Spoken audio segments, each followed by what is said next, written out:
Bugun yozayotganim 14-kuni va keyingi videoda necha kilo vez tashlaganimni aytib o'taman. 2023-yildan keyin yana internetda 16 ga 8 diyeta moda bo'lib ketdi. Qizlar hamma shu yo'l bilan ozyapman deyishyapti, lekin hech kim men undan oldin endokrinologga bordim. Menga defitsit vitaminlarim yozib berdi va undan keyin men 2 mahal ovqatlanyapman deb aytmayapti. Qizlar hammada ko'rganingiz diyeta ekan deb qo'rmanglar. 2 mahal ovqatlanish hammaga to'g'ri kelmaydi. Agar sog'lom, to'g'ri, qaytib semirmaydigan, ozayotganda ortuvchi kasal orttirib olishni xohlamasanglar, 3 mahallik to'g'ri ovqatlanganinglar yaxshi. Nega? Chunki hammaning oshqozoni, ichiklari, o't tufayli sog'lom bo'lmasligi mumkin.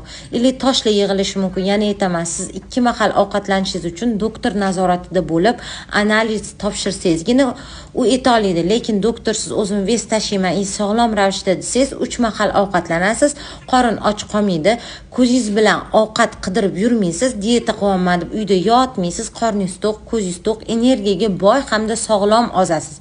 Profilimga ulanib oling, sizga o'zim retseptlarim bilan